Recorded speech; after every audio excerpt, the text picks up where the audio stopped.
bonjour à tous, c'est la fin de la SLD. Bonjour.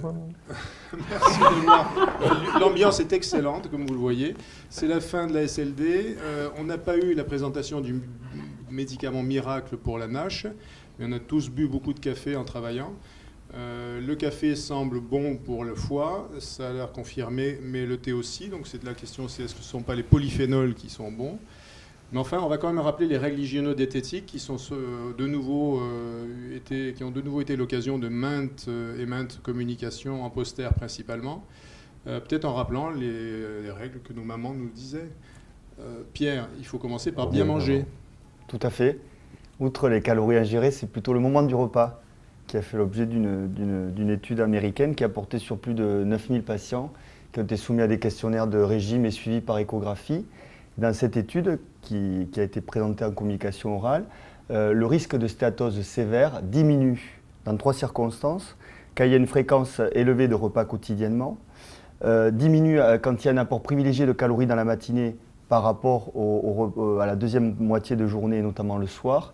Et le risque de stéatose sévère augmente si on saute un repas, notamment le repas de midi et le petit déjeuner. Voilà, c'est les choses qu'on connaissait. C'est une étude sur la stéatose. On ne sait pas trop ce que ça fait sur la fibrose, ce serait plutôt négatif. Il propose également d'éviter de manger la nuit. Voilà, aussi. Bon.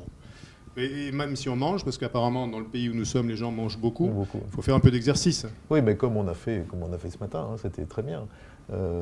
Donc là, c'est une équipe australienne. C'est une équipe australienne qui a en fait étudié plus de 90 études sur le sujet. Vous voyez, il y a énormément d'études sur le sport et la NASH.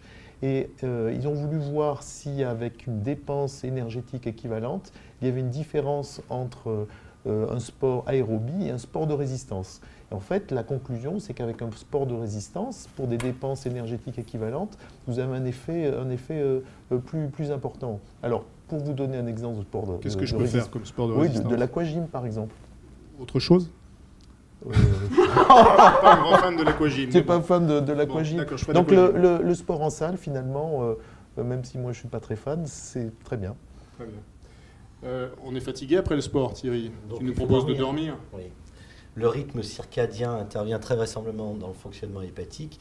Et une étude américaine a montré qu'un sommeil insuffisant, c'est-à-dire moins de 6 heures par nuit, augmenterait, indépendamment des autres facteurs, la stéatose et la stéatofibrose, et ceci sur plus de 10 000 personnes sur une étude américaine. Donc il faut dormir. Il faut dormir, sommeil de bonne qualité. Et puis après avoir bien travaillé, Karine, est-ce qu'il est autorisé d'aller boire un petit coup ensemble pour Manafeld?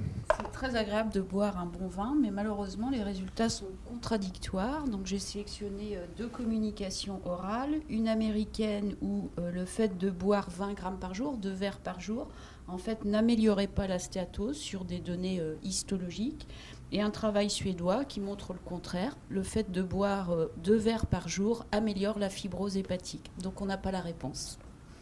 En l'absence de réponse, moi je préfère en boire un petit coup. Ne pas s'abstenir. Ne pas s'abstenir. Bon, en tout cas, merci à tous. C'était la note d'humour de cette fin de congrès. Merci de nous avoir suivis et on vous dit tous à bientôt. À bientôt. Bientôt.